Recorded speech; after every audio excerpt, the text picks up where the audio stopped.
India गठबंधन में एक बड़ा दरार हो गया है। आपको बताते चले कि इंडिया गठबंधन में जिस तरह से खींचातान चालू हो गई है, उससे नहीं लगता है इंडिया गठबंधन अब ज़्यादा दिनों का मेहमान है। नीतीश कुमार इंडिया गठबंधन में टिके रहना नीतीश कुमार के लिए अब मुश्किल साबित हो रहा है। जितने दिन नीतीश कुमार इंडिया गठबंधन के साथ सरकार चला लिए, तो अब वो जो चला लिए अब चलाना उनके गले की हड्डी बन गई है। उनके गले में जो है मछली की कांटा जैसे फंसता है, उस तरह से फंस गई है। इसलिए कि लालू प्रसाद यादव चाहते हैं कि मेरा बेटा तेजस्वी यादव मुख्यमंत्री बने और नीतीश कुमार जो है बिहार की राजनीति छोड़कर केंद्र की राजनीति में जाएं। लेकिन नीतीश कुमार कुर्सी कुमार हैं, वो कभी कुर्सी छोड़ना नहीं चाहते हैं। और नीतीश कुमार नहीं चाहते हैं कि मैं बिना कुछ बने, बिना कोई मेरा नाम हुए मैं यहाँ से छोड़कर जाऊँ। इसलिए कि गई भोजपुरी में जो कहावत है, यहाँ के कभी गया वहाँ का भी गया, इसको मैं बयान नहीं कर सकता हूँ उस कहावत को। इसलिए जो है नीतीश कुमार का जो है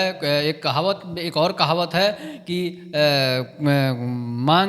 कोख बचाने गए मांग गंवा के आए। तो वही चीज़ है। अब ये जो हाल है नीतीश कुमार का हो चुका है। इसलिए हो चुका है कि नीतीश कुमार जो हैं अगर दिल्ली जाते हैं मुख्यमंत्री पद छोड़कर, तो तेजस्वी यादव का कब्जा हो जाएगा। और जब तेजस्वी यादव कब्जा कर लेंगे तो नीतीश कुमार फिर दोबारा यहाँ पर सत्ता में वापस नहीं आ सकते हैं। और मोदी की लहर आप देख ही रहे हैं कि तीन राज्यों में जिस तरह से बीजेपी की जीत हुई है, उससे लगता है कि बीजेपी का जोश हाई है, एनडीए गठबंधन का जोश हाई है और नीतीश कुमार का जोश जो है लो प्रेशर में चल रहा है। नीतीश कुमार का आप बयान भी सुन चुके हैं। तो इसलिए मैं आपको बता रहा हूँ नीतीश कुमार काफ़ी टेंशन में हो गए हैं कि अब करें तो क्या करें। इसलिए कि तीन राज्यों में कांग्रेस की हार हुई है और उस हार में जो है कांग्रेस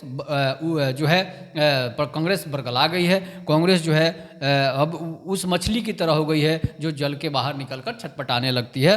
कांग्रेस की ये हाल हो गई है। आप देख रहे हैं कि बंगाल की ममता बनर्जी जो है, ममता बनर्जी के यहाँ जो कैश लोग पकड़े जा रहे हैं, उस पर भी जो है जनता की प्रतिक्रिया आ रही है। इसके बाद जो है बिहार में जो है नीतीश कुमार को लोग अब चाह नहीं रहे हैं, इसलिए कि नीतीश कुमार बिहार के युवाओं को रोजगार नहीं दे रहे हैं, वो बिहार के बाहर के युवाओं को रोजगार दे रहे हैं। तो बिहार के बाहर का जब युवा का रोजगार दीजिएगा तो फिर समझिए कि वो बिहार के जो युवा हैं वो आपको वोट नहीं करेंगे। इसलिए कि बिहार के एक तो मजदूर बनाकर बाहर कमाने भेजते हैं और जो नौकरियाँ रहती है वो दूसरे स्टेट के लोगों को दे देते हैं। तो फिर बिहार के युवा जाएँ तो जाएँ कहाँ, उनको किस आधार पर आप नियुक्ति पत्र दे रहे हैं, कहाँ उन जो आप दूसरे स्टेट के युवा को नौकरी दिए, दूसरे स्टेट के युवा को रोजगार दिए, वही अगर बिहार के युवाओं को होता तो आपको खुशी खुशी वोट करता। लेकिन अगर आप बिहार में राजनीति कर रहे हैं और नौकरी दीजिएगा उत्तर प्रदेश को, तो फिर वो वोट कहाँ से आपको नसीब होगा, वो वोट नसीब ही नहीं होगा, वो और 10-20 वोट बिगाड़ कर ही रहेगा।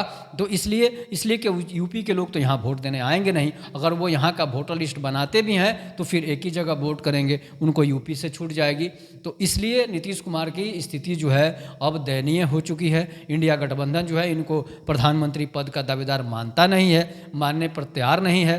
तो इसलिए अब केसीआर का भी आप हाल देख लीजिए, केसीआर की हार हो गई है। अशोक गहलोत की हार देख लीजिए, अशोक गहलोत की हार हो गई है। इसके बाद छत्तीसगढ़ की भी स्थिति वही है, छत्तीसगढ़ में भी सरकार गिर चुकी है। तो यहाँ पर जो सरकार गिरी है उसमें होगा क्या, उसमें बीजेपी की बहुमत ज़्यादा आएगी, बीजेपी ज़्यादा जीतेगा। तो फिर कांग्रेस आपको कैसे बना सकती है। इसलिए कि कांग्रेस जब सभी जगह हार ही रही है और नीतीश कुमार को नहीं इसलिए नहीं बनाएगा कि एक तेलंगाना सीट जीत गई है। तो इसलिए जो है नीतीश कुमार को बिहार की ही राजनीति को अब ज़्यादा करनी है। इसलिए कि बिहार में राजनीति नहीं करेंगे तो फिर आप कभी जो है बिहार के भी पद से जाएंगे और प्रधानमंत्री तो आपको मिलेगा ही नहीं। इसलिए कि मोदी ने ऐलान कर दिया है कि 2035-34 के बाद ही हम यहाँ से हटेंगे, नहीं तो हटेंगे नहीं। तो इसलिए आप अपनी प्रतिक्रिया जरूर दीजिएगा कि नीतीश कुमार का क्या होना चाहिए, नीतीश कुमार को क्या बनना चाहिए, नीतीश कुमार को सीएम पद छोड़ना चाहिए या नहीं छोड़ना चाहिए, तेजस्वी यादव को चांस देना चाहिए या नहीं देना चाहिए। तब तक के लिए नमस्कार, जय हिंद, जय भारत, जय श्री राम।